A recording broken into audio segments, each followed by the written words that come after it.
Eh,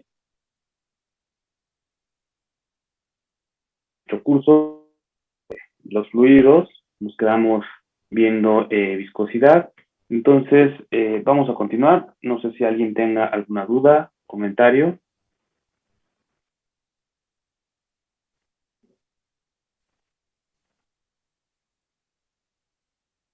Parece que no. Muy bien. Bien, vamos a entonces ver dónde nos quedamos.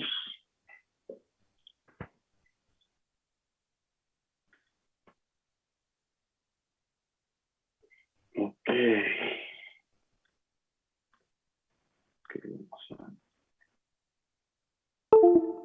Reducir un poquito esto.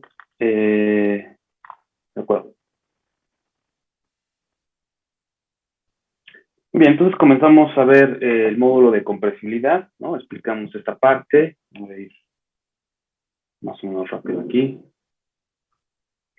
Y comenzamos viendo, hicimos un ejercicio, comenzamos viendo viscosidad, ¿no? Entonces la viscosidad es, como les decía, una propiedad muy importante en los fluidos, es algo fundamental porque la viscosidad está relacionada con la deformación aplicada un fluido y también los esfuerzos aplicados, ¿ok?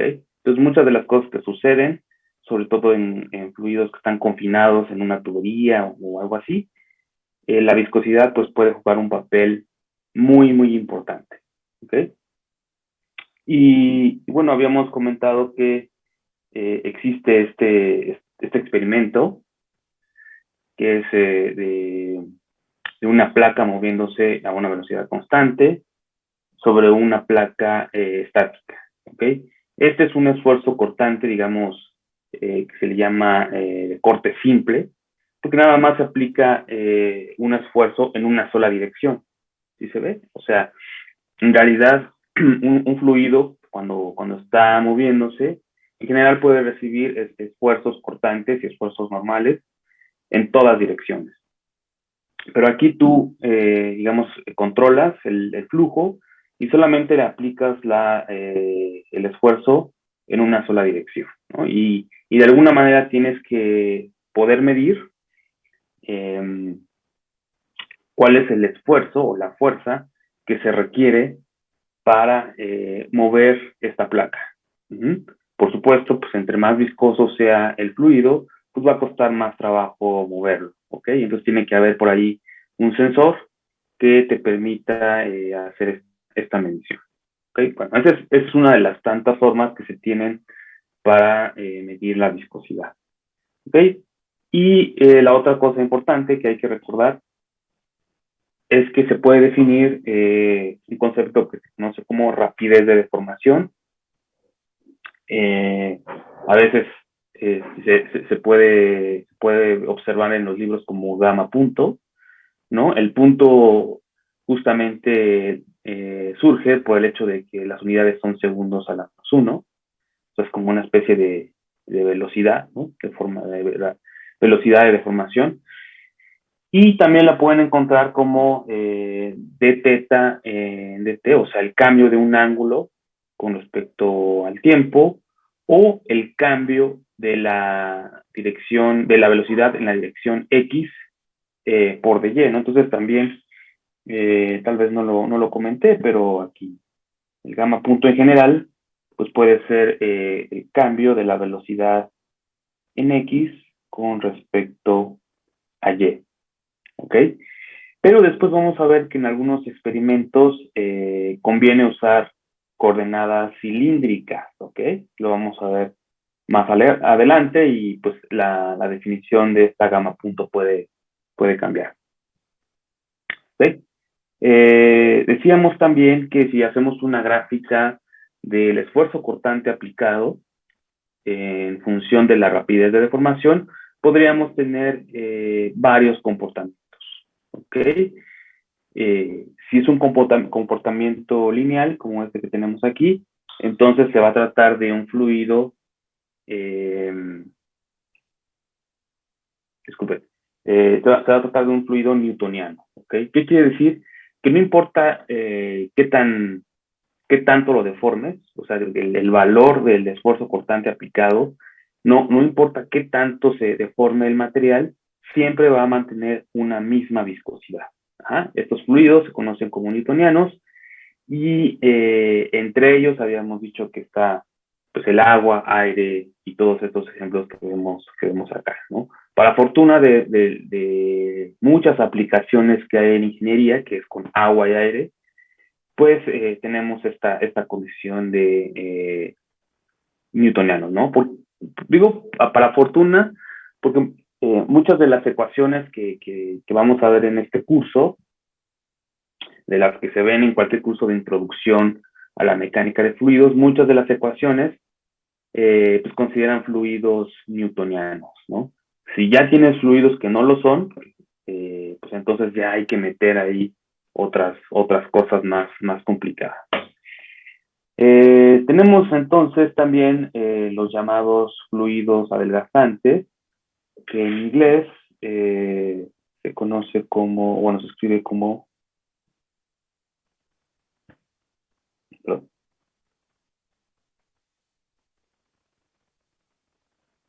shear thinning, ¿ok?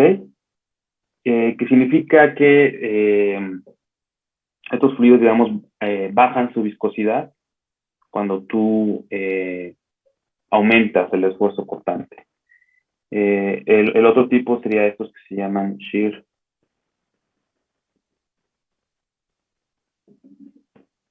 ¿Se escribe así? Shear thickening, que significa lo contrario, ¿no? Estos fluidos se espesan, ¿no? Se hacen más viscosos bajo la acción de un esfuerzo cortante más grande. ¿De acuerdo? Y también podemos tener otros tipos de fluidos, ¿no? Como los que muestro aquí, que son el fluido de Bingham o el fluido de Carson, que se han usado como modelos para describir el comportamiento de la sangre. Pero estos son solamente algunos ejemplos, puede haber muchos tipos de comportamientos diferentes y existen por ahí muchas fórmulas, muchas relaciones que tratan de describir cómo se puede comportar un fluido, ¿ok? Entonces, hablamos de algunos ejemplos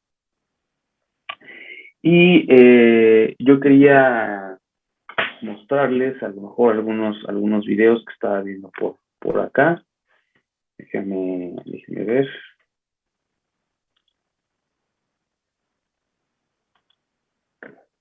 Ok, aquí creo que ya todos están viendo. ¿De acuerdo? Entonces déjenme. Ok, vamos a hacerlo un poquito más grande. Ok, bueno, aquí está, se ve un poco borroso tal vez por la resolución de mi pantalla, pero pues básicamente es la misma gráfica que les estoy mostrando, ¿no? Los fluidos newtonianos, los dilatantes, en algunos lados los he escuchado que se llaman espesantes o algo así, ¿no? Los adelgazantes, en algunos a veces lugares los he visto como pseudoplásticos, eh, y estos de aquí arriba, ¿no? Ok, vamos a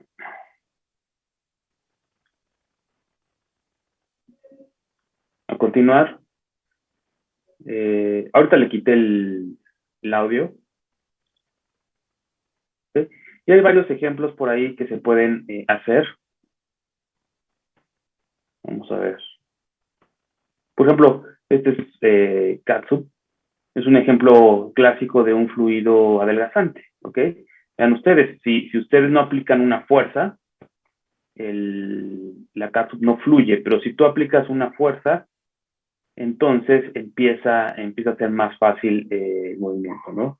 Aquí, por ejemplo, hay una demostración de este líquido, que es como catsup. Vean ustedes, por ejemplo, pues en general nosotros vemos que es un fluido viscoso. Si tú pones una pelota encima, la pelota no se va a hundir. Pero ¿qué pasa si haces un experimento en donde dejas caer esta pelotita. ¿Ok? Pues aquí hacen un experimento y vamos a ver si hay una vista mejor. Ahí está, ¿no? Creo que es esta.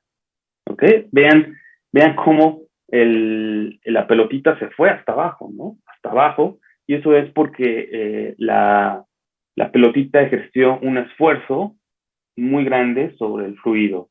Y al ejercer este esfuerzo muy grande sobre el fluido, entonces el fluido baja su viscosidad y por eso es que puede la esfera caer hasta abajo. Este es otro ejemplo donde tenemos, es el ejemplo de agua con maicena, seguramente, ¿no? En donde vean cómo se hunde, ¿sí? ¿Okay? Y vamos a ver qué pasa si hacemos el mismo experimento de dejar caer la pelotita. ¿Okay? Entonces ahorita vamos a ver. Ahí se ve. Incluso vean cómo pues en el primer impacto no se hunde, ¿no? En el primer impacto la esferita esta se va moviendo. Okay, déjenme aquí y cerrando algunas cosas. ¿Ok? Vamos a ver qué otro vi por acá.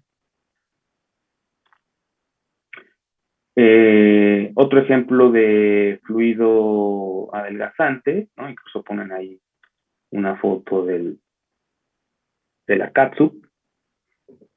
¿Ok? Vean, dice, ¿sí lo alcanzan a ver ahí de suficiente tamaño? Sí, profe, sí se ve bien.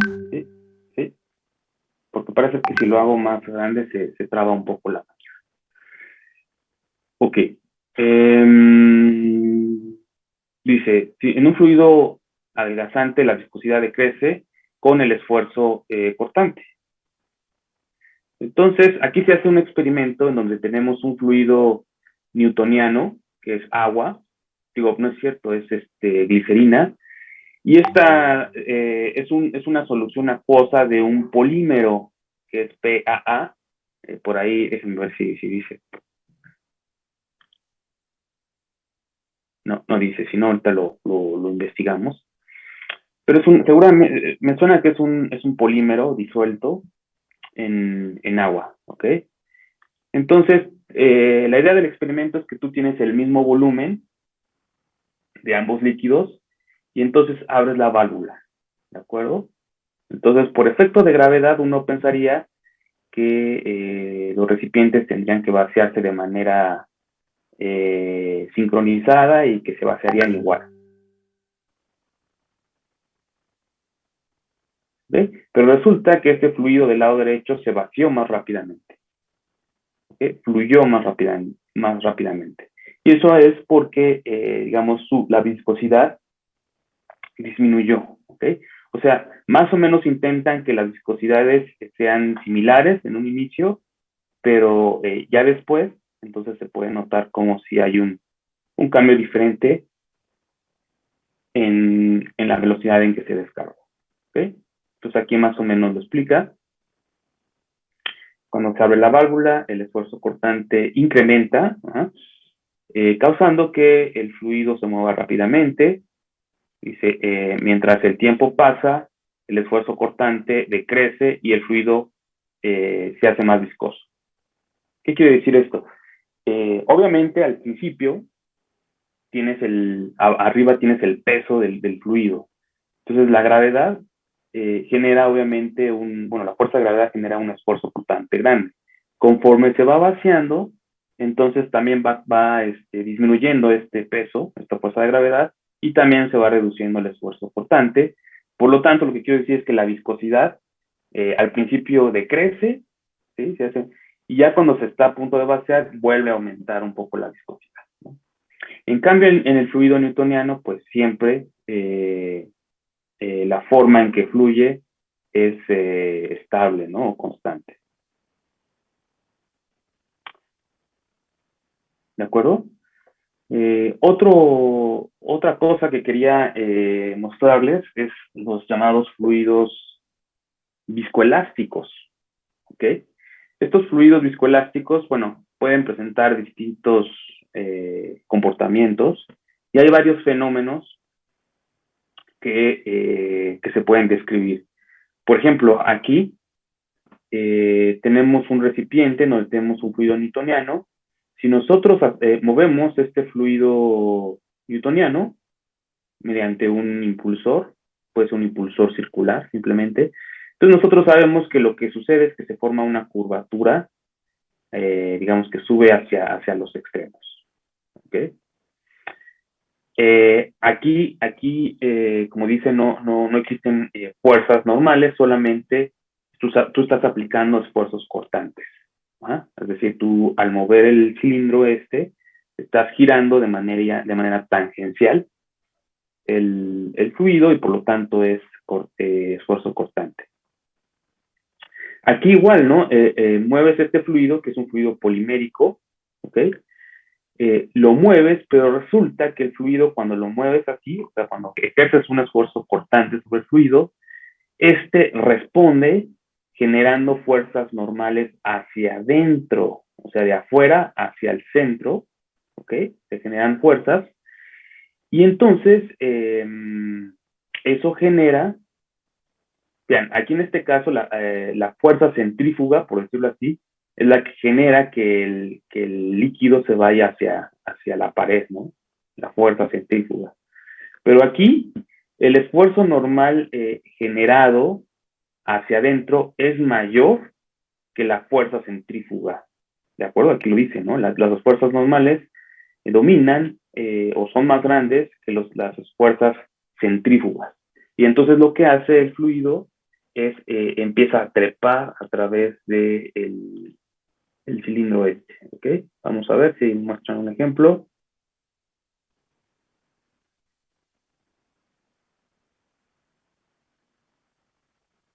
Aquí lo que se tiene digamos que este es el fluido que está en un recipiente y esto de aquí es un disco que está girando.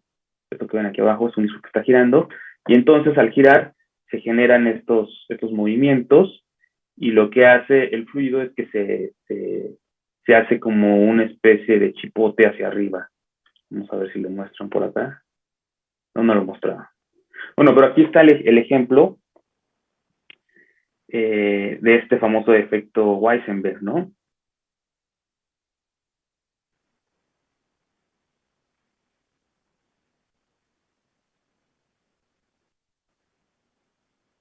¿Okay?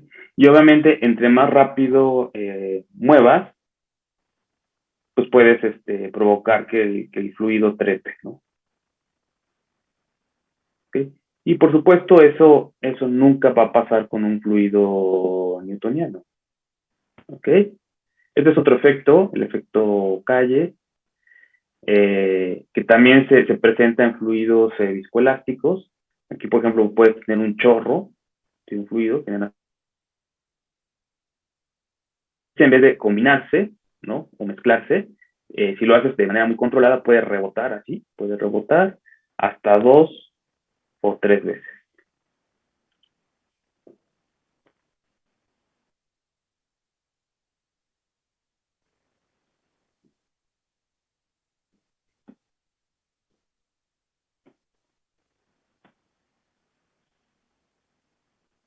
Efecto Varus. Este también es algo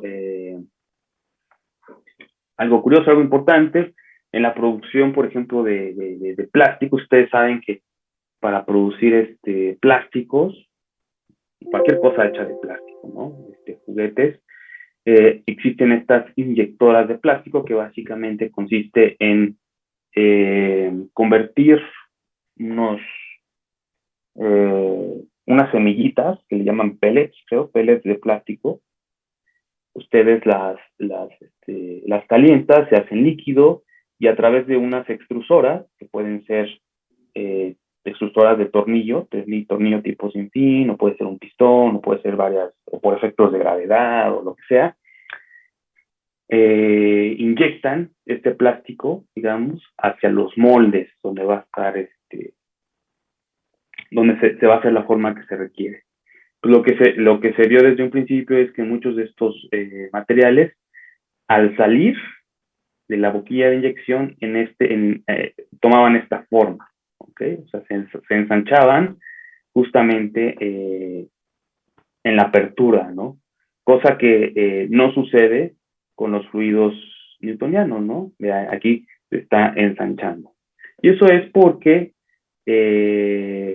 al tú pasar este fluido por acá, pues se generan esfuerzos cortantes en la pared, ¿no? Y entonces el fluido empieza a generar esfuerzos normales, digamos, del centro hacia afuera, ¿no? Del centro hacia afuera, siempre en la dirección donde está la pared, ¿ok? Y entonces de aquí, digamos que incluso tiene como memoria, ¿no? Y sigue generando este esfuerzo normal y por eso es que se ensancha.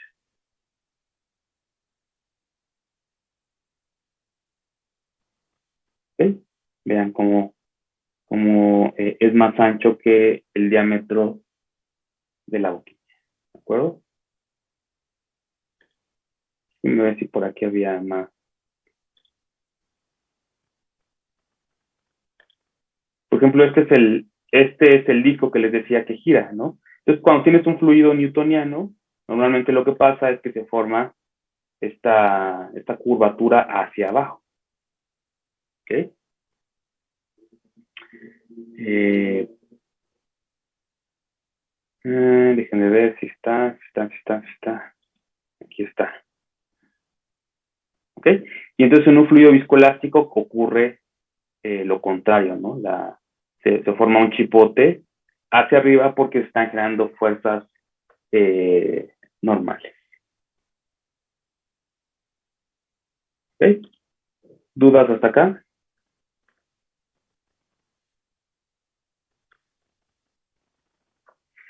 Y bueno, este es un ejemplo de la famosa esta alberca de maicena, que seguramente la mayoría de ustedes ya lo vio por ahí, ¿ok?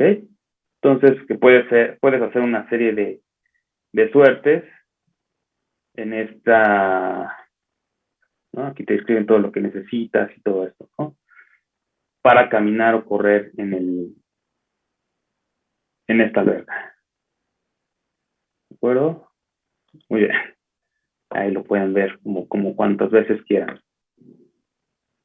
Bueno, en particular en la sangre, yo les había comentado que la sangre es un fluido no newtoniano, ¿no?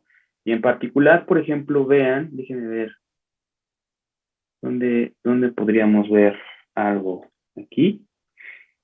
En esta imagen del lado derecho se muestra, por ejemplo, aquí se gamma punto igual a punto un segundo a menos uno, o sea, es una deformación muy pequeña. ¿Ah? Y lo que sucede cuando la deformación es muy pequeña es que estos que se ven aquí son glóbulos rojos, digamos que se unen, ¿no? Forman conglomerados o cadenas.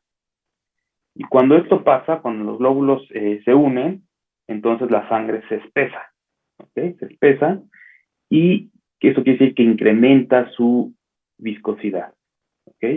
Si ustedes paulatinamente van aumentando la deformación, ¿sí? O sea, deforman la sangre y van aumentando la deformación, paulatinamente se van rompiendo estas cadenas, ¿no?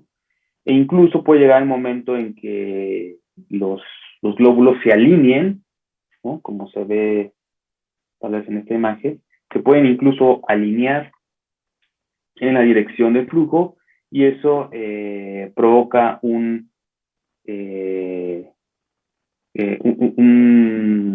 reducción importante de la viscosidad, ¿no? Aquí se ve, vean ustedes, vamos a ver si lo podemos ver más grande.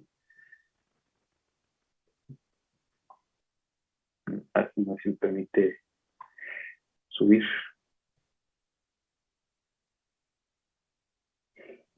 Ok, ¿no? Lo mismo, cuando la rapidez de deformación es eh, muy pequeña, entonces se pueden hacer formaciones, ¿no? De cadenas, y es a lo que llaman agregación, de glóbulos rojos, y eso incrementa la viscosidad, ¿de acuerdo? Si tú vas aumentando la rapidez de deformación, entonces la viscosidad disminuye. Vean ustedes que aquí te dicen que esto ocurre más o menos en las venas después de que estás en la parte capilar, ¿ok? O sea, después de los tejidos donde se hace el intercambio de gases a nivel, eh, no me acuerdo cómo se llama esta, bueno, sí, son, digamos, ramas de muy finas de capilares, ¿no? Que ya hacen el intercambio de nutrientes y de gases, ¿no? A nivel de los tejidos, ¿ok? Entonces ahí puede haber un incremento muy grande. ¿Y por qué sucede esto? Puede ser varias formas, pero no sé si algunos de ustedes sepa más o menos cuánto mide de diámetro un glóbulo rojo.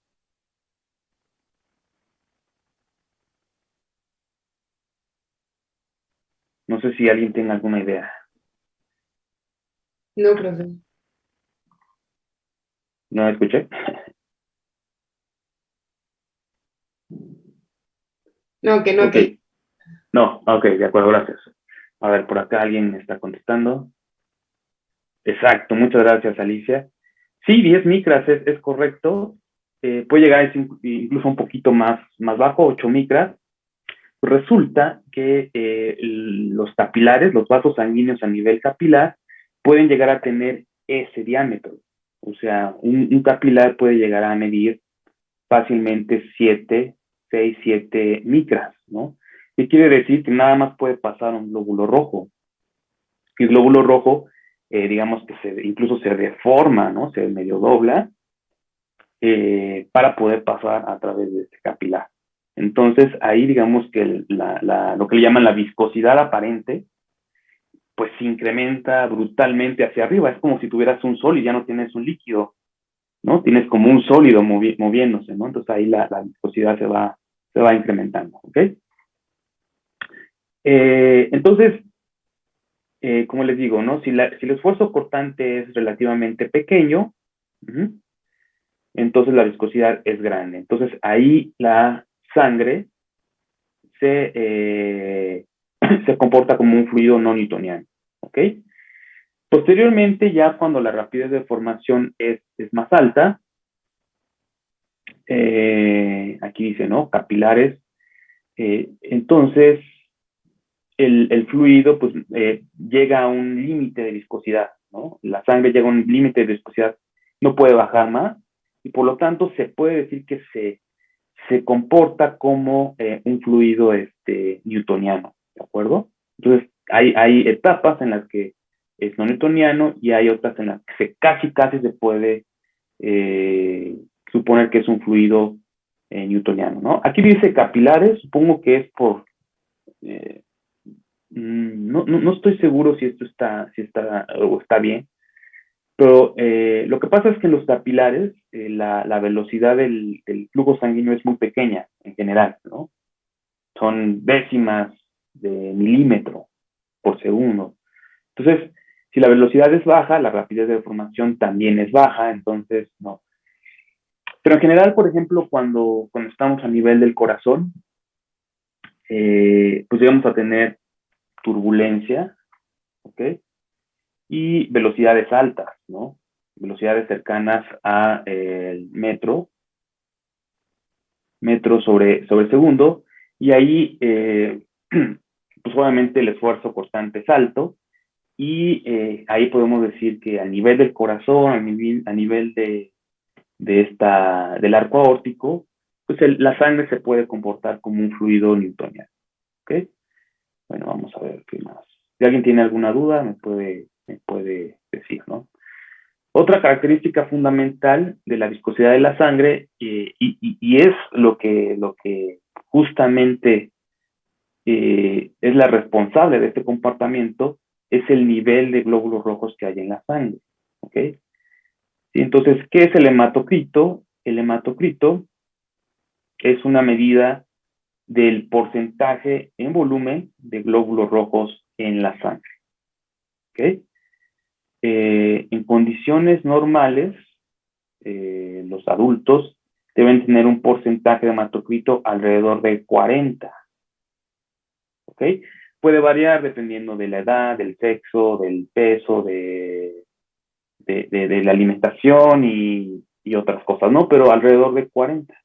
Entonces vean que ahí más o menos está alrededor de 4, ¿no? No sé si no vienen las unidades aquí. No. Pero sería 4 veces la viscosidad del agua, aproximadamente. Si no tuvieras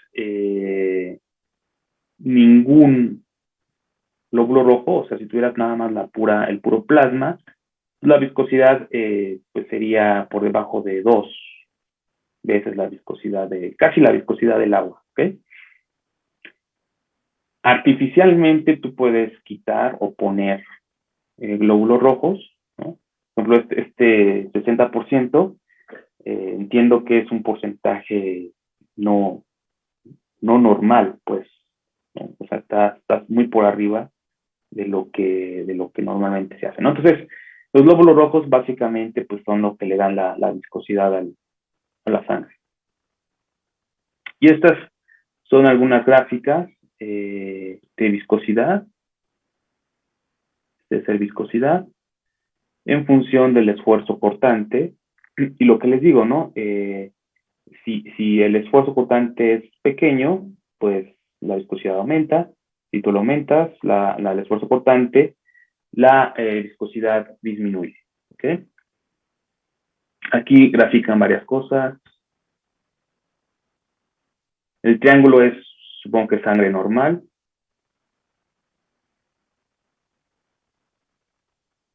Y pues estos son niveles, yo creo que un poco más altos de hematocrito. Esto HCT es hematocrito. Y esto supongo que es el peso de la persona, ¿no?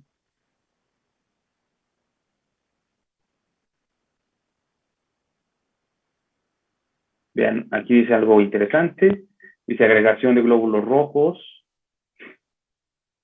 proteínas, colesterol, triglicéridos, ¿no? O sea, uno podría pensar que una persona que tenga muy alto el colesterol o los triglicéridos podría aumentar su viscosidad de manera importante, ¿no? Y eso no es tampoco muy bueno porque entre mayor viscosidad, pues más difícil o más le cuesta trabajo al corazón bombear la sangre, ¿de acuerdo? Entonces, justamente existen unos medicamentos que sirven para, entre comillas, adelgazar la sangre, ¿no? Llaman adelgazantes, pero no significa que la persona adelgace, no, adelgazan la sangre para que pueda fluir más fácilmente. ¿Okay?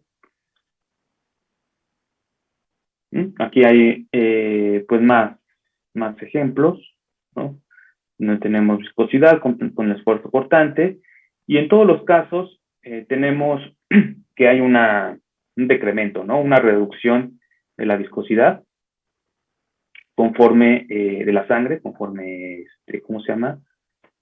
Aumentas, ¿no? También tiene que ver, tú puedes meter algunas sustancias para evitar que la sangre se agregue, ¿ok? O sea que es un medicamento, una sustancia que evita que se peguen los glóbulos rojos, ¿no? Es por eso que, por ejemplo, los azules, las líneas azules, donde dice no agregación, o aquí sí dice agregación, no agregación, uno pensaría que debería ser la viscosidad menor, ¿no? Pero también te hacen un dibujo de la forma en la que están los glóbulos rojos, ¿no? Vean aquí, cuando el esfuerzo cortante es grande, vean ustedes cómo hay una deformación y una alineación importante de los glóbulos rojos, ¿no? Aquí también hay que tener en cuenta el tipo de experimento que se hizo, ¿no? Vean, no sé si alcanzan a ver, yo lo veo más o menos claro acá, pero sílico. Muchas de estas imágenes pues, son de artículos. Entonces, vamos a ver. Ok. No sé si lo alcanzan a ver ahí, ¿no? Obviamente esto no sé qué es el MSRBC ni el LD, ¿no? Habría que ver el artículo. Pero lo que sí puedo ver es que muestran aquí una flecha negra hacia la derecha y otra hacia la izquierda, ¿no? Entonces quiere decir que es un esfuerzo, es un experimento, digamos, de corte, ¿no? En donde ya sea que una de las superficies, la de arriba, se está moviendo a la derecha y la de abajo se queda quieta, o también se está moviendo, ¿no? Lo cual sería un poco extraño, ¿no? Entonces están haciendo un esfuerzo cortante. En el cuerpo humano, pues no existe algo así, ¿no? En el cuerpo humano, en las tuberías, digamos que las dos, si el flujo va de izquierda a derecha, las dos flechas estarían alineadas, estarían marcando hacia la izquierda, ¿ok? Porque es dentro de una tubería.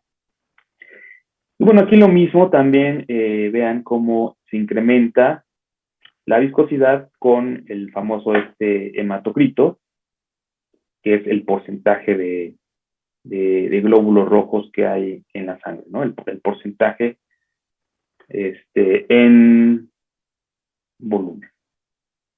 ¿Ok? Hasta acá, ¿dudas? Profe, una pregunta. Claro. Cuando, bueno, el medicamento que nos había mencionado, digamos que funciona como bajando el número de glóbulos rojos, o sea, baja el hematocrito para que sea un poquito más ligera la sangre, por así decirlo. No creo, gracias. No creo que funcione así. Honestamente, no lo sé, tendría que investigar, es una buena pregunta. Te mentiría porque te fue a inventar, ¿no? Pero sí, puede ser un medicamento que evite que los glóbulos rojos se unan o que fuerce a las células a estar como que desunidas. ¿Sí me explico? O sea, es un líquido que en la sangre va a provocar eso, porque finalmente lo que determina la viscosidad, ya vimos aquí, es los glóbulos rojos, ¿no? Entonces, sería interesante saber, digo, tu teoría puede ser válida, o sea, destruir glóbulos rojos, ¿no? De hecho, existe esta condición médica en la cual una persona produce más glóbulos rojos de los normales, ¿ok? Existe lo contrario, que una persona tiene muy bajos su conteo de glóbulos rojos, ¿no? Eso digamos que tirándole a lo que es anemia. Y estoy seguro que existen tratamientos para ambos casos, ¿no?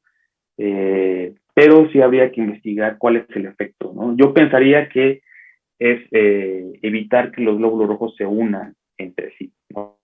Otra es controlar de algún tipo, porque creo que también existen medicamentos que ayudan a nivelar la cantidad de triglicéridos en la sangre, ¿no? Sé que existen. Para el colesterol no estoy seguro. Obviamente tiene que ver ahí los cambios de hábito en la alimentación, ¿no? Pero sí deben ser medicamentos que ayuden a que los glóbulos rojos no se unan entre sí. Yo apostaría por eso. ¿De acuerdo? ¿Dudas? Ok. No, gracias, profe. Yo, profe, Sí, tengo una adelante. pregunta. Si bajaras el diámetro de los glóbulos rojos, ¿de alguna manera bajarías la viscosidad? ¿O nada más tiene que ver realmente con la cantidad de glóbulos rojos que se pegan entre sí? Eh, sí, yo creo que sí es básicamente eso, ¿no? Tú puedes evitar que se peguen, pero no creo que puedas controlar tan fácilmente el tamaño de un glóbulo rojo, ¿ok? Incluso, por ejemplo, bueno, no sé si ustedes sepan, no, si saben, ¿no? Existen bancos de sangre en donde tienen varios tipos de sangre congelada, ¿ok? Entonces, muchas veces, bueno, esta sangre, aparte de que está refrigerada o congelada, ¿no? Para que esté conservado, pues está estática, no necesariamente lo estás moviendo, ¿ok? Entonces, si tú quieres ya hacer una transfusión sanguínea, una de las cosas que tienes que hacer es solamente precalentar la sangre, no la puedes meter así, pero por otro lado tienes que meter alguna sustancia, algún medicamento que te ayude o que ayude a evitar que se formen conglomerados o que incluso la sangre se empiece a coagular, ¿ok? Entonces, de alguna forma creo que se hace así. O sea, hay mucha información detrás de eso, pero bueno, básicamente tiene que ver muy fuertemente, como pueden ver aquí, con la cantidad de glóbulos rojos y con la agregación. Hay muchos artículos por ahí que marcan sobre agregación y no agregación, ¿no? Y eso me suena a que ayudan a evitar que se peguen los glóbulos rojos. ¿De acuerdo? Muy bien. Vamos a continuar. Si alguien tiene alguna duda, vamos a regresar, ¿no? Pero déjenme entonces continuar acá. Ok, vamos a dar esto.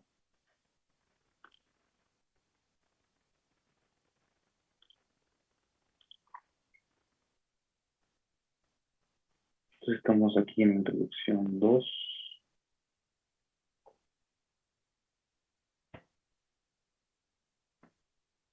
De acuerdo, entonces vamos a compartir.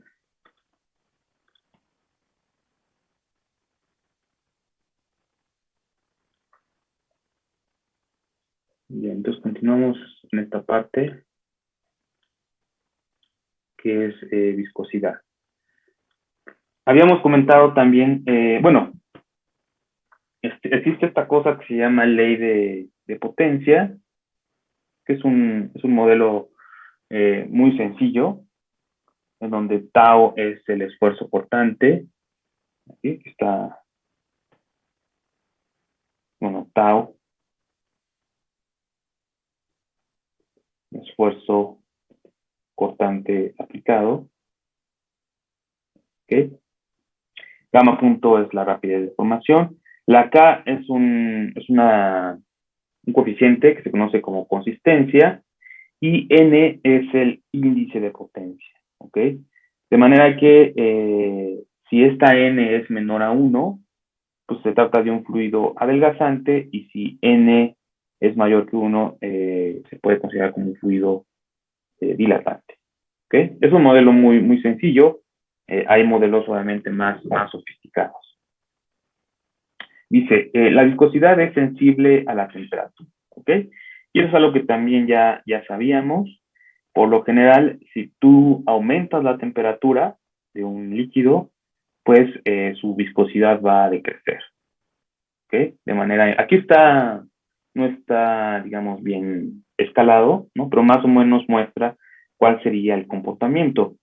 En general, por ejemplo, en los gases ocurre diferente. Si tú aumentas la temperatura, la viscosidad puede crecer, pues no mucho, pero sí crece. ¿Y a eso qué se debe? Bueno, si tú aumentas la temperatura en un gas, lo que sucede es que aumentas la actividad dinámica de las moléculas, de alguna manera aumentas la fricción, ¿no?, que existe entre moléculas, y por lo tanto eso lo que produce, lo que generas es un aumento ligero de la viscosidad. ¿Okay? Muy bien. Ok, otro concepto importante es bueno, una definición importante es la viscosidad cinemática. O sea, hasta ahorita hemos visto lo que es la viscosidad dinámica. Ok, la viscosidad cinemática se denota con la letra griega nu, ok, y simplemente es el valor de la viscosidad dinámica entre la densidad del mismo fluido. ¿Ok? Y sus unidades son metros cuadrados sobre segundo, pulgadas cuadradas sobre segundo, etc. ¿Ok? Entonces también la viscosidad cinemática Es una definición que por ahí pueden encontrar. Muy bien. Entonces vámonos al siguiente punto también importante, que es cómo se realiza la medición de la viscosidad. ¿Okay? Existen varias formas, o han existido varias formas para medir la viscosidad, y aquí voy a poner las 4 más importantes. Si tenemos suerte, entonces en la próxima semana estaríamos haciendo esta práctica de viscosidad en el laboratorio, en donde vamos a observar, de todos estos vamos a poder observar dos tipos de medición de viscosidad. ¿Ok? El primero y el más general es el conocido como viscosímetro rotativo o tipo WET, ¿no? Viscosímetro rotacional también lo pueden encontrar. ¿En qué consiste? Digamos, lo voy a tratar de dibujar rápidamente. Ustedes van a tener un vaso y aquí adentro van a tener un fluido. Y aquí el chiste es simplemente deformar el fluido. ¿Cómo? Pues ustedes van a agregar aquí, van a meter una geometría que va a tener distintas formas. ¿Sí? Entonces, esta geometría tú la vas a hacer girar a cierta velocidad, angular. Entonces, de esta forma estás, digamos, deformando tangencialmente el fluido, ¿ok? Y básicamente obviamente este agitador está montado, ¿no? en un motor y también debes tener un instrumento que se llama torquímetro o medidor de par, ¿ok?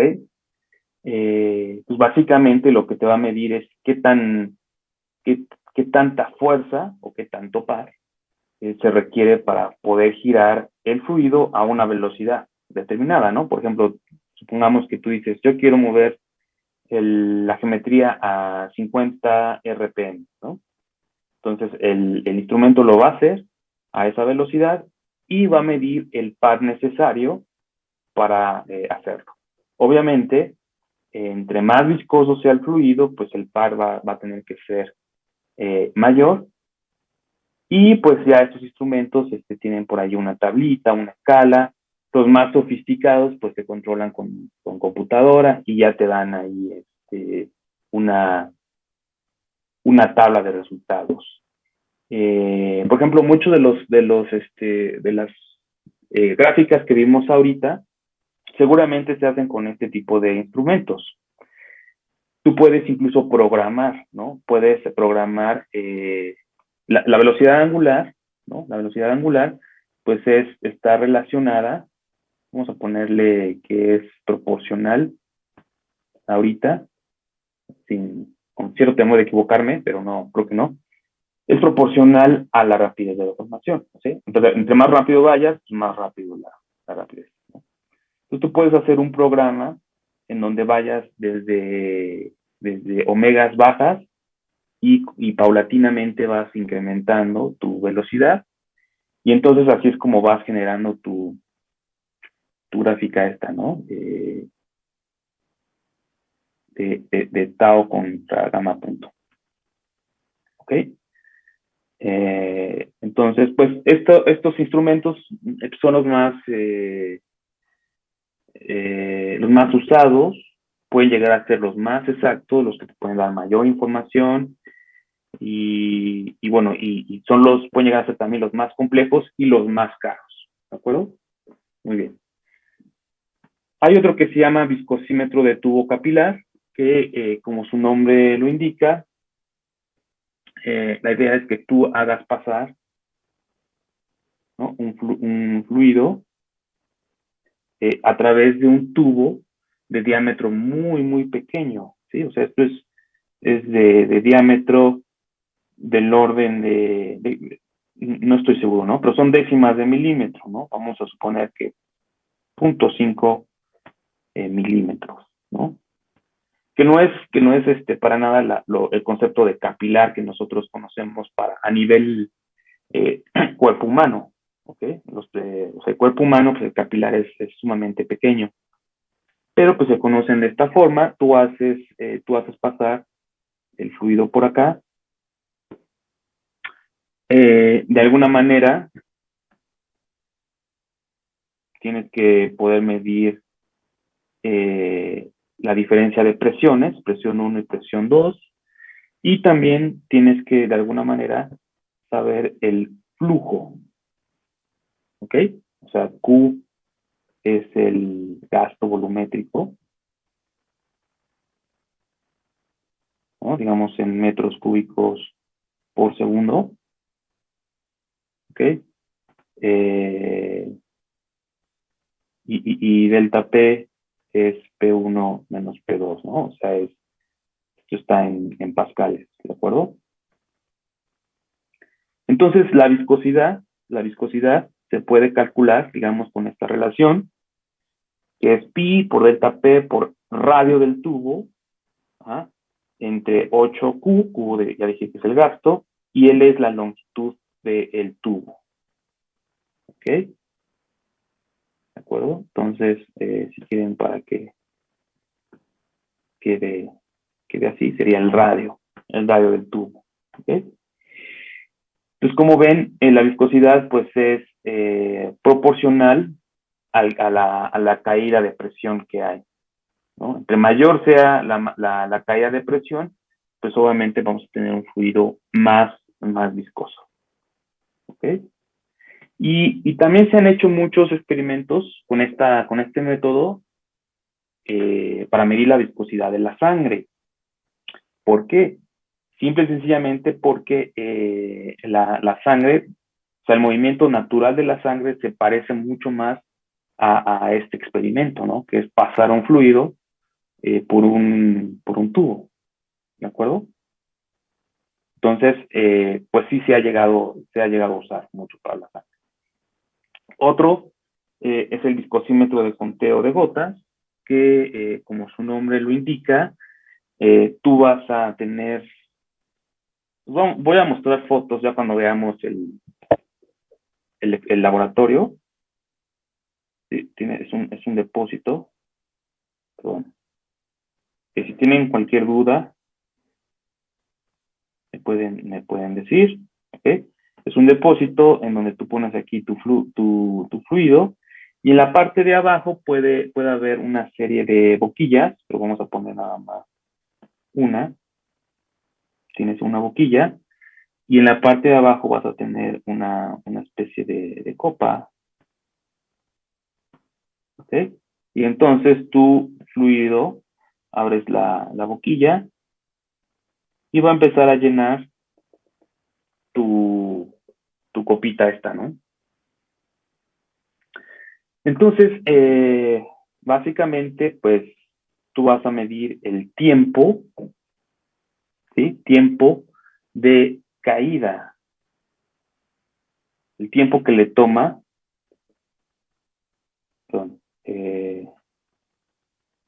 el tiempo que le toma al fluido llenar una de estas copitas. O estas copitas ya están bien calibradas y existen de 20 o 25 mililitros, ¿ok? Entonces, con un cronómetro tienes el tiempo que le toma, y ese tiempo, digamos, te vas a tablas y tiene una equivalencia con la viscosidad ya en pascal por segundo, ¿ok? Entonces, es un método un poco extraño, un poco raro. De hecho, hay uno de estos tipos de viscosímetros en el laboratorio, que creo que ya no se usa mucho. Creo que ningún maestro ya la está usando, pero existe, ¿no? Y todavía he visto que por ahí se usa. Pueden usarse para fluidos bastante viscosos. Sé que se usa, por ejemplo, para hidrocarburos, ¿sí? Para todo tipo de estos fluidos que son derivados de petróleo, ¿ok? Entonces, igual también aquí tienes la ventaja de que tú puedes calentar el fluido, ¿no? Puedes tener aquí una una resistencia eléctrica y puedes calentar el fluido y medir, digamos, la viscosidad a distintas temperaturas. ¿Ok? Y el último es este de caída libre de esferas, que igual, ¿no? Como su nombre lo indica, este sí lo vamos a hacer en el laboratorio. ¿Ok? Tú vas a tener, digamos, una probeta. ¿Ok? Y aquí en esta probeta tú tienes un fluido viscoso y tú dejas caer una esferita, ¿no? Normalmente tiene que ser pues una esferita muy, muy pequeña. La dejas caer. ¿Ok? ¿Sí? Y esta cae a una velocidad constante. ¿Ok? Y lo que vamos a ver más adelante es que esta esfera va a estar experimentando una fuerza de fricción que se conoce como fuerza de arrastre. Sí, que no es 100% fricción, ¿ok?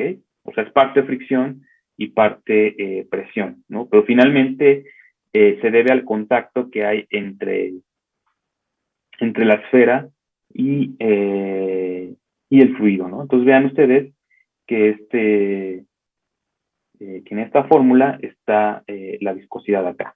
Entonces esta fuerza de arrastre es proporcional a la viscosidad del fluido. Si tú conoces algún otro medio para poder calcular esta fuerza de arrastre, que obviamente sí lo vamos a saber, entonces tú podrías calcular la viscosidad, ¿no? Entonces, esta es una fórmula exacta, se conoce como ley de Stokes, y que fue la persona que lo derivó, que lo estudió. Y vean que la fuerza de arrastre está en función de la viscosidad, la velocidad de caída de la esfera, y R, que es el radio de la esfera, ¿no?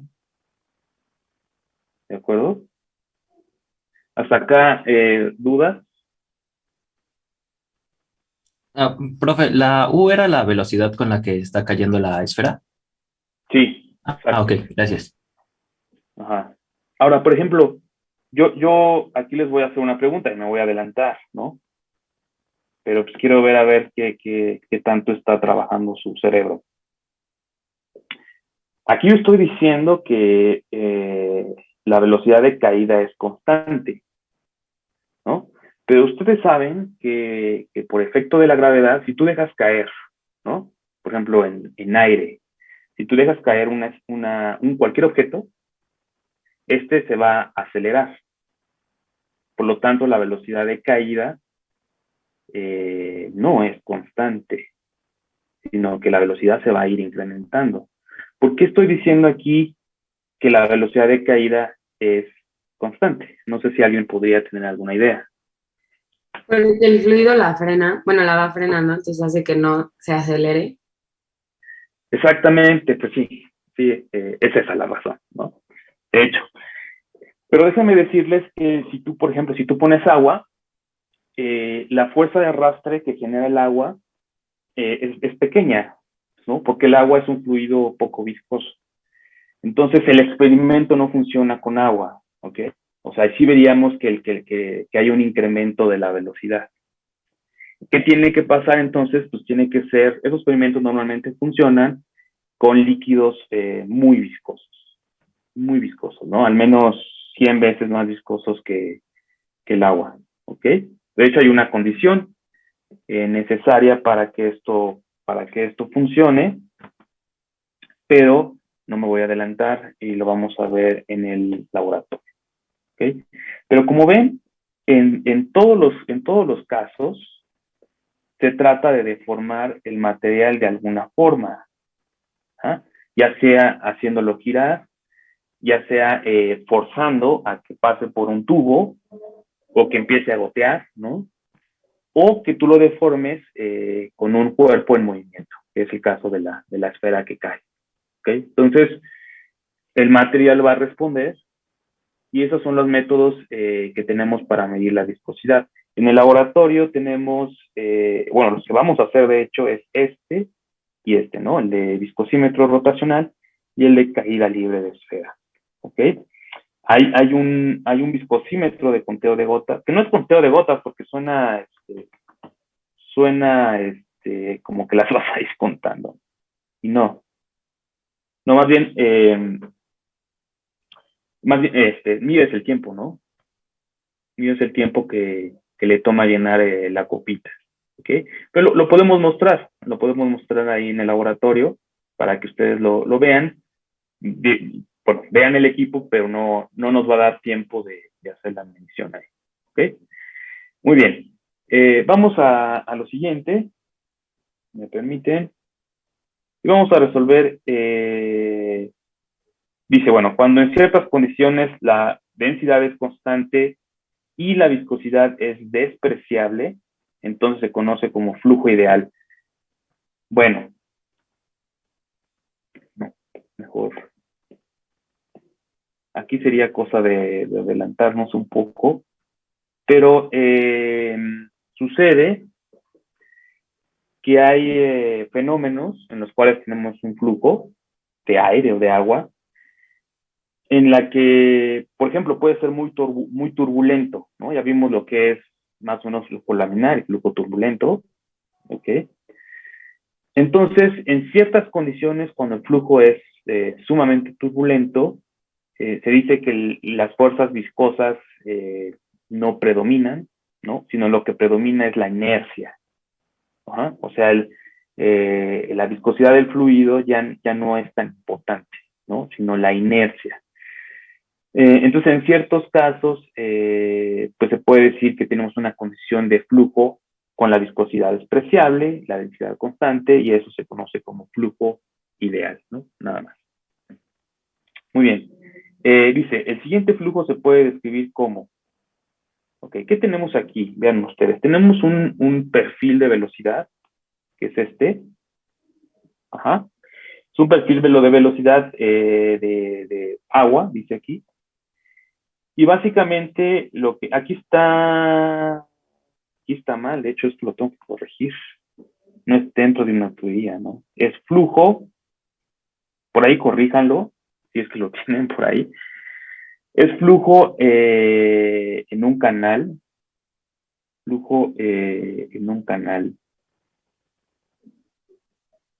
¿no? O río,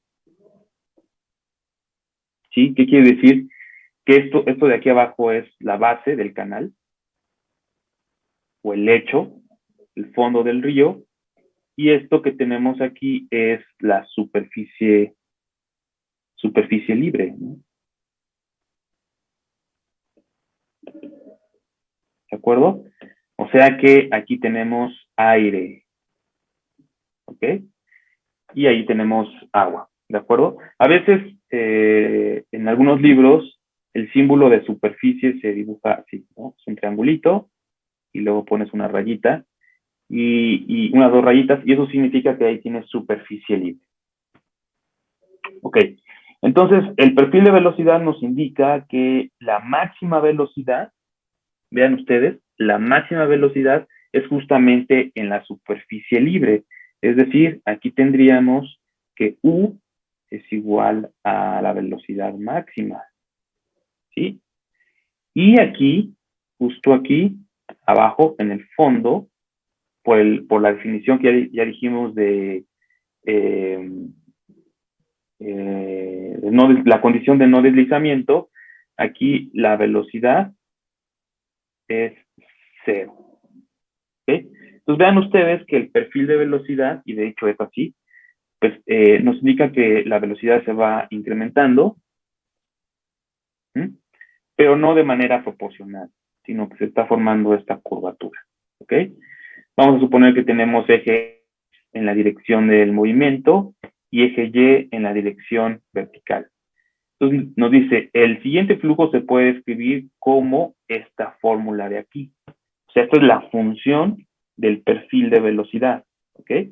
Donde Y es la altura, ¿no? La componente y H pues es digamos, la profundidad, ¿no? De este flujo de agua, ¿de acuerdo? Y obviamente, pues vean, ustedes, esta curvatura se parece a una parábola, y por eso es que aquí está el cuadrado, ¿no? ¿Sí? Entonces esto, ¿qué es esto? Justamente esto es una función de y, ¿no? U en función de y. ¿Queda claro? Muy bien. Dice, calcule la magnitud del esfuerzo cortante que el agua ejerce sobre la pared y sobre la superficie libre. ¿Ok? Es decir, ¿cuál es el esfuerzo cortante que tenemos aquí en el fondo? ¿Y cuál es el esfuerzo cortante que tenemos aquí en la superficie libre? Eso es básicamente lo que nos están preguntando. ¿Okay? Entonces me voy a regresar un poco arriba. Ya vimos lo que es la definición de un fluido newtoniano, perdón, que es esta de acá, ¿no? Ecuación constitutiva para fluidos newtonianos, que nos dice que el esfuerzo cortante es igual a la viscosidad por el cambio de la velocidad en dirección X sobre Y. ¿Okay? Entonces, tomando esta relación, perdón, me voy a ir otra vez. ¿Ok? Yo puedo decir, a ver, inciso A, yo quiero saber cuál es el esfuerzo cortante cuando Y es igual a 0. ¿Sí? O sea, en el fondo, pues, ¿no? Vamos a considerar que aquí está Y igual a 0. Entonces yo sé que tau es igual a mu por el cambio de la velocidad en X con respecto a Y. ¿Ok? O también que puede ser M gamma punto. Y obviamente, pues vean ustedes, esta U que tenemos aquí, pues es justamente mi UX. O sea, esta. ¿De acuerdo? De hecho, aquí estamos diciendo de nuevo que tenemos un fluido unidireccional. Solamente tenemos un flujo unidireccional, solamente en la dirección y depende de Y. Entonces, tendríamos que UX,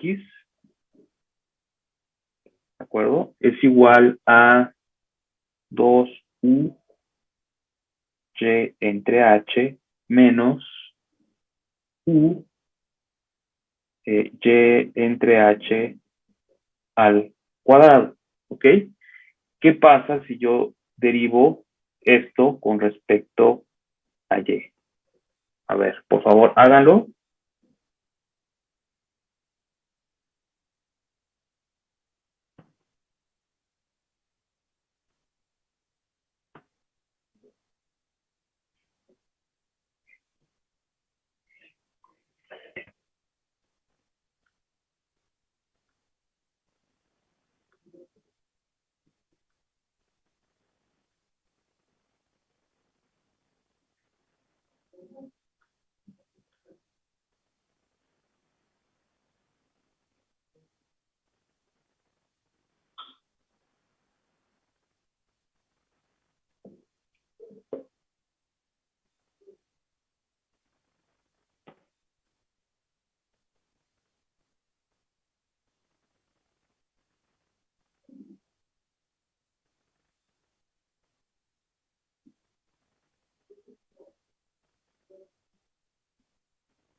Muy bien, ¿de acuerdo? Entonces, pues, si hacemos esto, nos quedaría que es primero 2 por U entre H, ¿de acuerdo? Menos 2U entre H por Y, ¿no? ¿Es correcto? Sí, y según yo la H la H cuadrada, ¿no? Ah, sí, sí, cierto, perdón, ¿ya ven? Ya me equivoqué, sí, así es H cuadrado. Ok, muy bien, entonces lo primero es, ¿cuál sería el esfuerzo cortante cuando Y es igual a 0? Entonces sería esto igual, perdón, sería esto igual a mu por todo esto, ¿no? 2U entre H menos 2U entre H al cuadrado por Y que vale 0, ¿vale? Entonces tendríamos simplemente que la tau igual a 0, que le vamos a llamar tau wall, ¿sí? Así lo pueden encontrar. Es el esfuerzo cortante en la pared. Va a ser simplemente 2 mu por U entre H. Y entonces, ¿estarían todos de acuerdo? Sí, profe. Perfecto, entonces hagan lo mismo ahora, pero cuando Y es igual a H, es decir, cuando estamos en la superficie libre. ¿De acuerdo? Entonces, por favor, háganlo. Les doy unos 3 minutitos y me indican.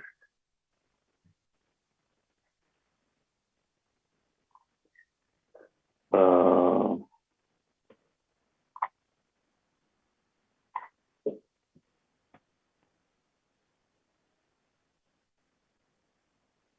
a ver.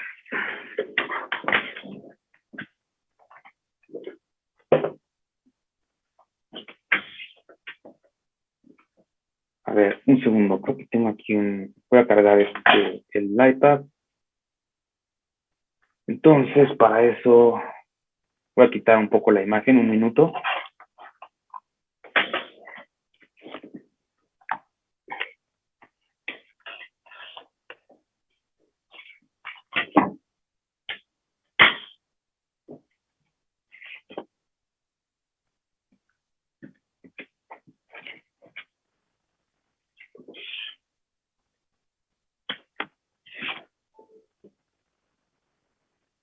De acuerdo.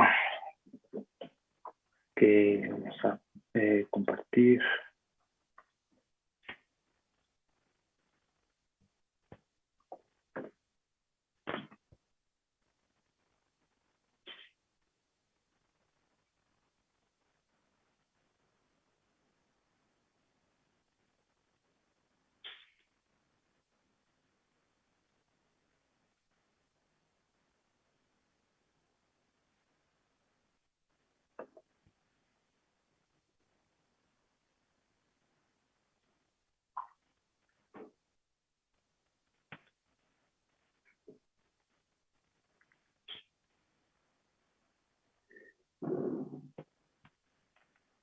Ok, entonces por aquí ya alguien contestó.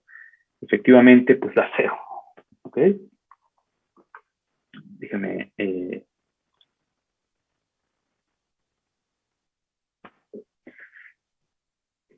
Entonces, vamos a tener que justamente aquí tau es igual a 0, ¿no? ¿Por qué? Simplemente porque si observamos aquí, en esta parte, si sustituimos ahí h, entonces nos va a quedar 2u entre h, y eso se hace 0.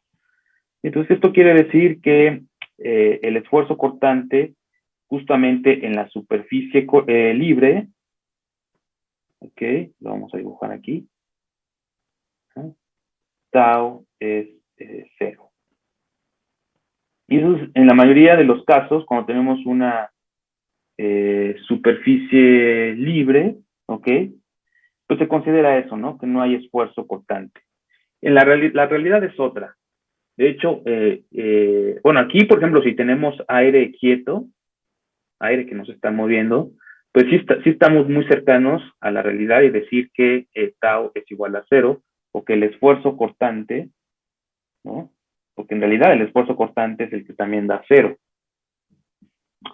Pero en un caso real, por ejemplo, en las corrientes estas oceanográficas, muchas de esas se forman por efecto de la velocidad del viento, que tiene contacto con la superficie libre, ¿no? Entonces, el viento en realidad sí puede mover el agua, y por lo tanto ahí vas a tener un esfuerzo diferente de cero y una rapidez de formación también diferente de cero, ¿no? En el caso ideal en que tienes aire que no se está moviendo, pues tu rapidez de formación pues tiende a cero, ¿de acuerdo? Muy bien. Vamos al siguiente ejercicio.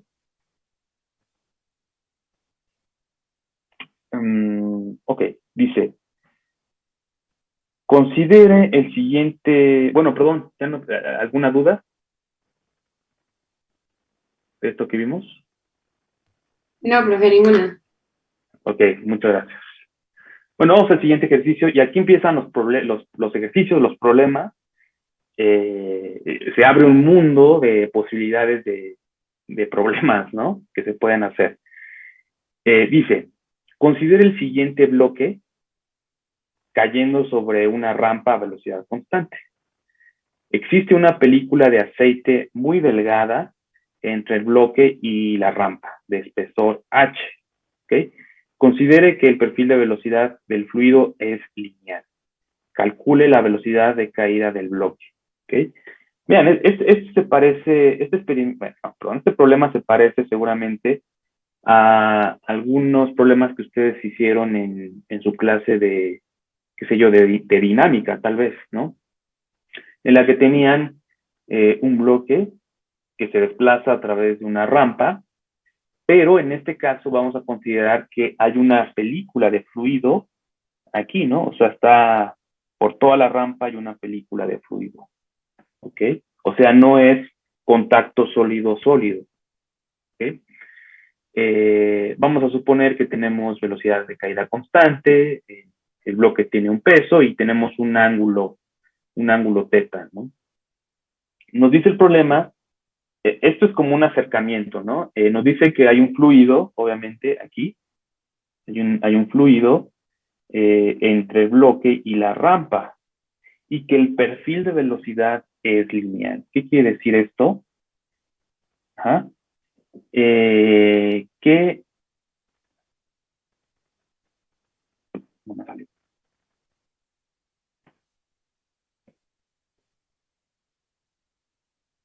Okay.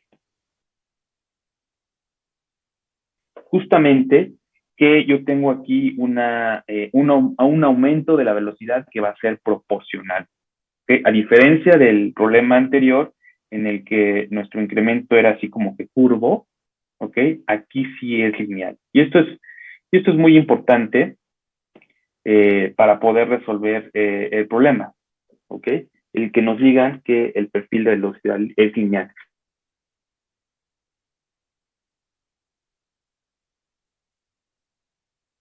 Ajá. Sí es así, ¿ok? Al principio, por ejemplo, cuando el bloque comienza a moverse, o sea, comienza a acelerar, el perfil de velocidad no es lineal, sí que puede ser curvo, ¿de acuerdo? Pero una vez que ya llegó a la parte de velocidad constante, no existiría algo que podría evitar que fuera el perfil de velocidad lineal, ¿ok? El espesor de este fluido es H, ¿ok? ¿Sí se entiende? Entonces, obviamente, pues existe una fricción, va a existir una fuerza de fricción que va a actuar, digamos, en dirección contraria, ¿no? Hacia acá, que le vamos a llamar fuerza de fricción. ¿Ok? ¿Qué otra fuerza podemos tener aquí presente? ¿Alguien podría decirme? La normal.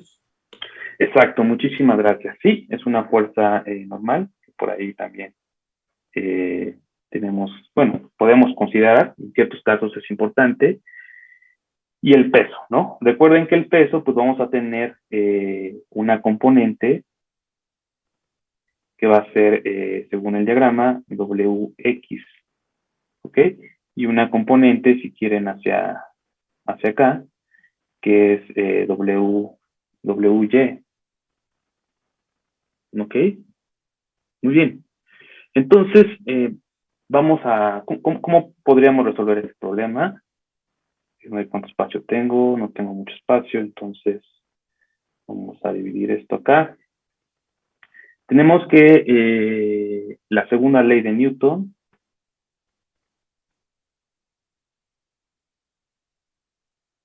nos dice que la sumatoria de fuerzas es igual a la masa por la aceleración. ¿Ok? En dirección X, que es la que nos importa ahorita,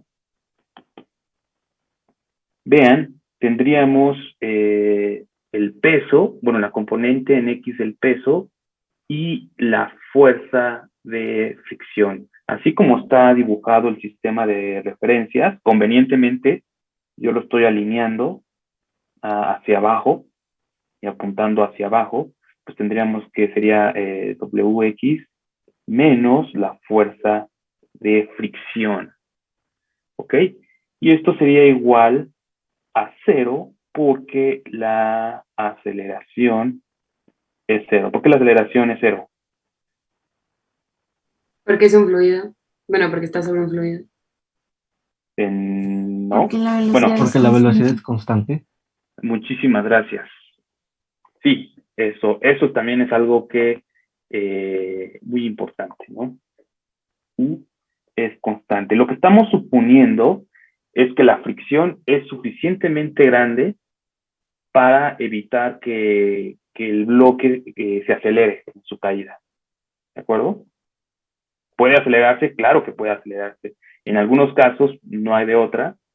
Hay ejemplos incluso de tarea en la que te dicen, no, pues sí, considere que se está acelerando el bloque. ¿Ok? Entonces ahí sí tienes que poner la aceleración. Pero en este caso, lo sencillo es considerar que va a velocidad constante. ¿Puede ocurrir? Sí puede ocurrir, ¿no? Si la fricción es suficientemente alta, por supuesto que puede ocurrir. ¿Ok? Punto número 1. A ver, aquí no nos dan datos, no nos dan el valor ni del peso ni nada, ¿no? Pero vamos a ver cómo se resolvería. ¿Cómo saco la WX? ¿Alguien podría decirme?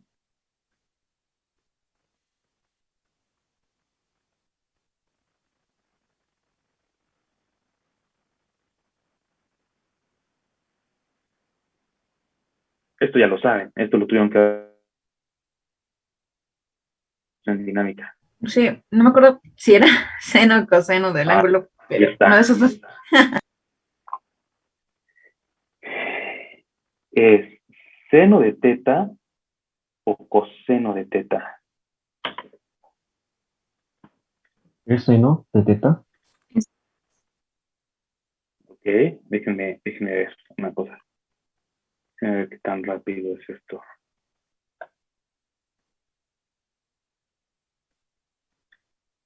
Votación. Vamos a hacer una votación. Seno de teta o coseno de teta.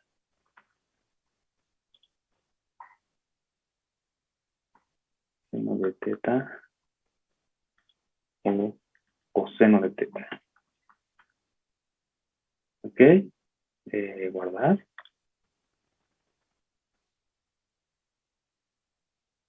A ver. Iniciar. ¿Ya les llegó la pregunta? Sí, profe. Ok. Entonces, por favor, todos contesten.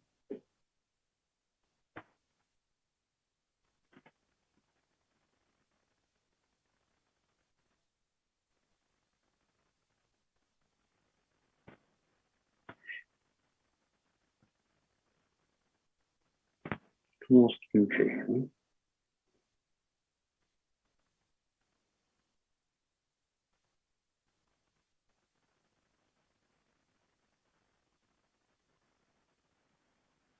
Ustedes pueden ver, no es cierto, perdón, olvídenlo. Estoy pensando, tengo la computadora, la tengo aquí, puedo ver las votaciones, pero ustedes están viendo el iPad. Ok, bueno, hasta ahorita han votado 12 de 14, ¿ok? Y digamos que el 58% dice que es seno de teta y el 42% dice que es coseno de teta, ¿ok? Entonces eso me indica nuevamente que existe siempre confusión, ¿no?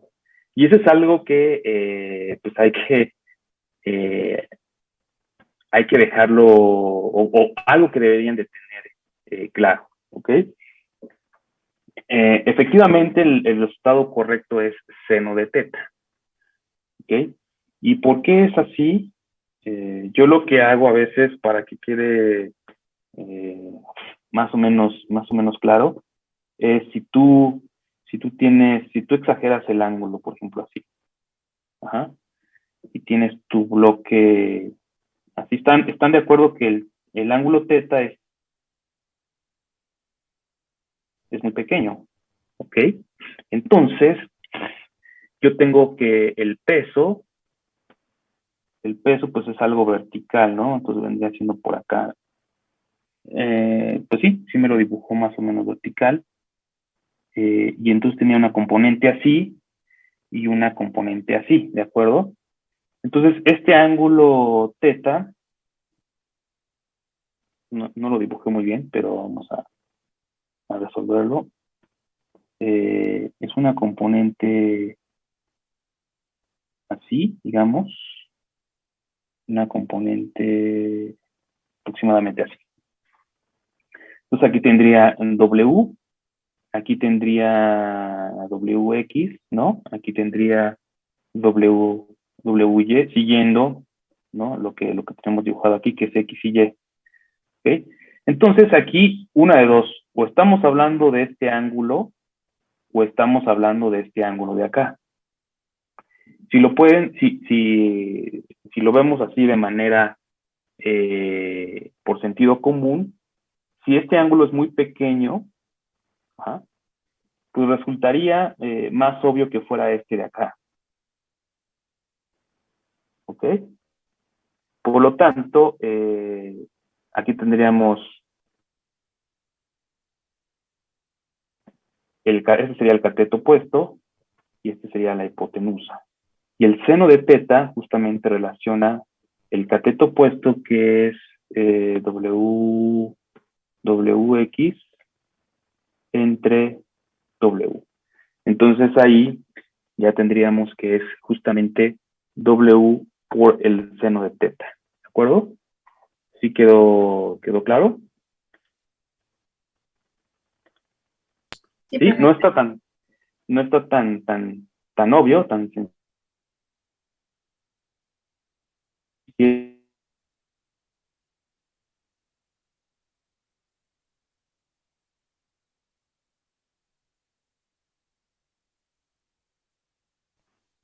entonces sí es el seno de teta. Ok, y por otro lado, necesito la fuerza de fricción. La fuerza de fricción, ¿alguien tendría alguna idea cómo se podría calcular sabiendo lo que ya tenemos?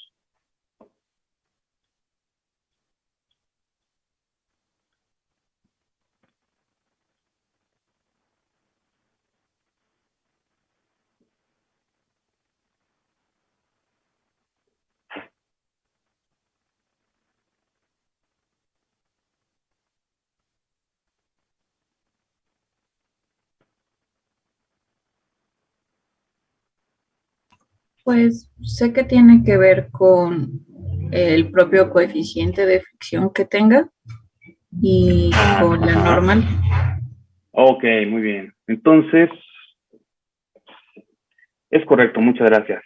Sí, ustedes seguramente vieron por ahí que la fuerza de fricción es igual a un coeficiente de fricción, que podría ser un coeficiente dinámico o estático, por el valor de la normal.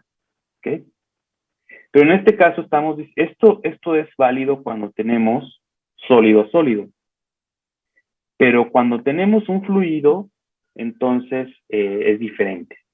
¿Qué tenemos aquí que ya vimos? Pues justamente ya vimos la definición de esfuerzo cortante. ¿Ok? Nada más que la fuerza de fricción pues es una fuerza, por lo tanto es Newton. Y el esfuerzo, las unidades son pascales. ¿Qué me faltaría para poder tener Newton y Newton de los dos lados? Kilogramo. Acuérdense que pascales es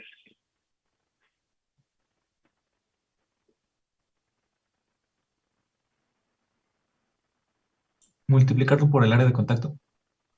Muchas gracias, Roberto. Así es, efectivamente. Así de simple, así de sencillo.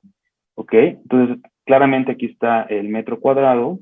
Entonces, lo único que tengo que hacer es multiplicar el esfuerzo cortante por, como dice su compañero, el área de contacto.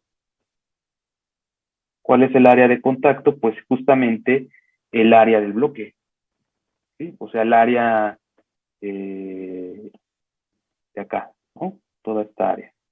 O sea, el largo por el ancho del bloque. No sabemos, no nos dan el dato, pero sabemos que es así. Por lo tanto, la fuerza de fricción va a ser igual que la tau, que ya conocemos. El problema no lo dice, pero estamos suponiendo que tenemos un fluido newtoniano. ¿Como qué? Pues un aceite, ¿no? Sabemos que los aceites sirven como lubricantes, ¿de acuerdo?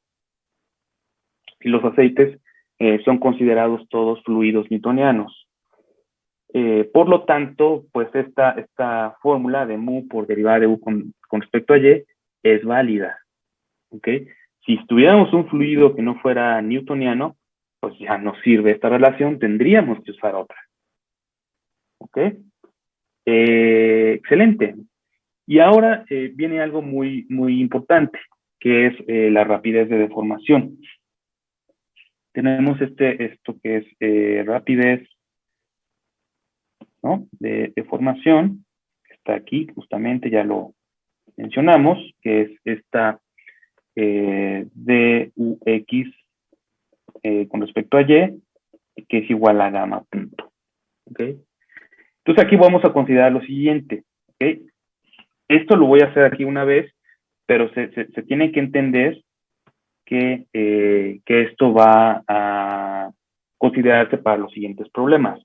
Nos están diciendo que el perfil de velocidad es lineal, o sea, este perfil que tenemos aquí es lineal. ¿Ok? Eso me posibilita decir que esta dux pues es igual o aproximadamente igual al cambio de una velocidad en x con respecto a un cambio en y, ¿no? Es decir, que esto sería igual a u2 menos u1 entre y2 menos y1. ¿Ok? Es decir, que yo podría decir que, bueno, para fines prácticos, yo puedo decir que este es mi punto 1, y que este de acá es mi punto 2. ¿Ok? Entonces ahí tendría velocidad U2. ¿Cuál sería la velocidad U2? Yo pregunto.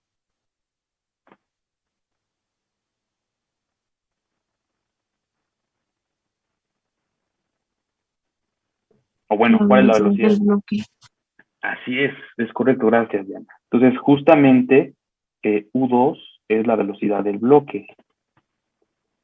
Y U1, obviamente, pues es 0. ¿Ok? Y lo mismo puedo decir que Y1 es igual a 0, por conveniencia, y Y2 podría ser H. Entonces, esto es válido porque es les repito, es una distribución lineal. ¿Ok? Es decir, que yo puedo poner acá, si cualquier duda me pueden decir, ¿no? U2, que sería U, simplemente la U del bloque, menos U1, que es 0, entre 0, entre H menos 0, y esto es igual a U entre H. ¿De acuerdo? O sea que la rapidez de deformación es igual a una constante, que es la velocidad del bloque entre el espesor de la película de fluido. ¿Quedó claro?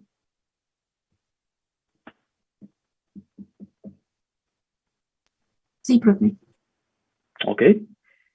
Entonces, siempre que en un problema les digan que el perfil de velocidad es lineal, pues nosotros podemos hacer este tipo de consideración. No siempre va a dar constante, ¿no? Pero bueno, podemos hacer esta relación de resta, ¿no? De restas de la derivada, ¿ok? Entonces ya con eso ya podemos sustituir, tendríamos que, sustituyendo,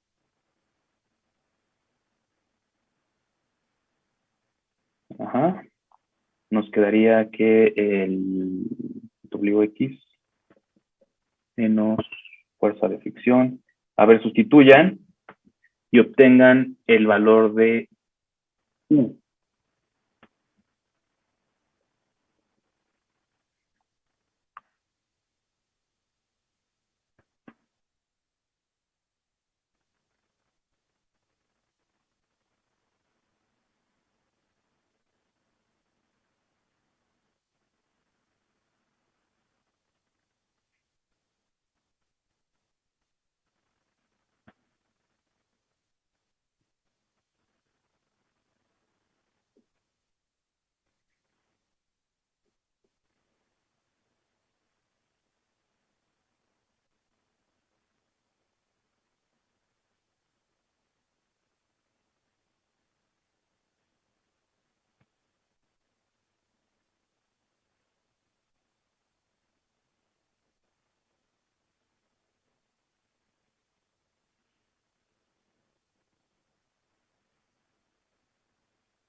Pues a mí me salió W seno de teta por H sobre el área del bloque por mu.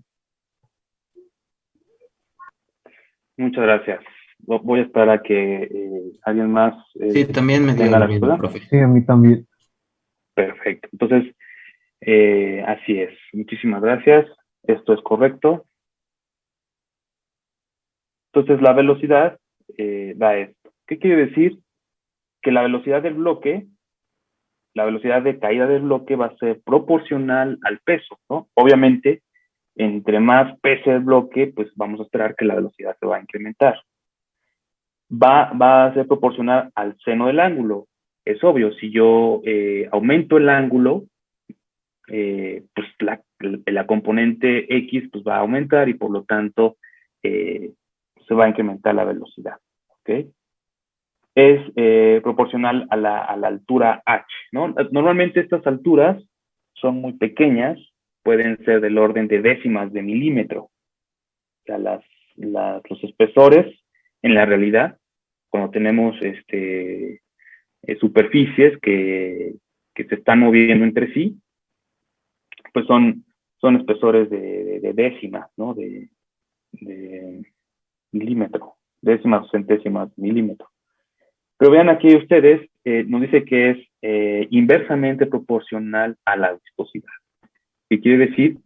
Si aumentamos la viscosidad del fluido, la velocidad se reduce, ¿ok? Si nosotros, por ejemplo, a veces lo que queremos es que la componente, digamos, no tenga mucha fricción, ¿no? Entonces, para eso se utilizan los aceites. ¿ok? Para que se mueva más libremente y no ocurra esa fricción, ¿no? Pero si nosotros ponemos un fluido muy viscoso, digamos un chapopote o miel, entonces eso va a evitar que el bloque caiga, ¿no? De manera rápida. Entonces no se desea que sea muy viscoso, ¿no?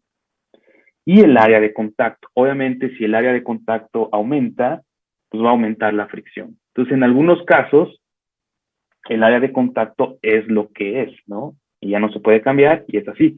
En otros casos, por ejemplo, cuando y lo vamos a ver la siguiente clase, cuando nosotros queremos medir la viscosidad de un fluido, depende de la viscosidad del fluido, depende de qué fluido estemos hablando, vamos a tener distintas áreas de contacto, ¿ok? Por ejemplo, si tenemos un fluido muy viscoso, que por ejemplo, imagínense que quieren medir la viscosidad de la mayonesa, ¿ok? Entonces basta con un área de contacto muy pequeña para obtener una fricción muy alta, ¿no? Entonces normalmente para ese tipo de fluidos muy viscosos se tiene un agitador que es un tubito, no un tubito, un cilindrito muy pequeño. Pero si ustedes quieren medir la viscosidad de algo muy poco viscoso como la sangre, por ejemplo, entonces normalmente se requiere aumentar el área de contacto y se utiliza un cilindro así, ¿no? O sea, comparando estos dos, pues este tiene mucho mayor área de contacto. Pero se tiene que hacer así porque si no, el instrumento no es capaz de medir la viscosidad, ¿no? De hecho, le cuesta trabajo medir viscosidad de fluidos muy aguados, ¿no? Como el agua. Entonces, una forma es aumentar el área de contacto, ¿de acuerdo? Y otra forma es aumentar la velocidad de giro. Si tú aumentas la velocidad de giro, aumentas el esfuerzo cortante y por lo tanto es más fácil para el instrumento medir la viscosidad. Entonces, aquí vamos a estar jugando mucho entre velocidades y áreas de contacto. ¿Okay? Y de hecho, el siguiente ejercicio que ya no vamos a tener tiempo de realizar es justamente una geometría que se utiliza en la realidad para medir viscosidad de fluidos, que es esta geometría que se llama disco plato, que como su nombre lo indica, vas a tener aquí arriba un disco que va a estar girando a cierta velocidad angular y abajo tienes una placa estática, ¿de acuerdo? Entonces vamos a ver cómo se hace para medir la viscosidad. Pero muy bien, eso lo vamos a ver la siguiente clase y me gustaría ver si tienen alguna pregunta de esto que estamos viendo. Todo bien, profe.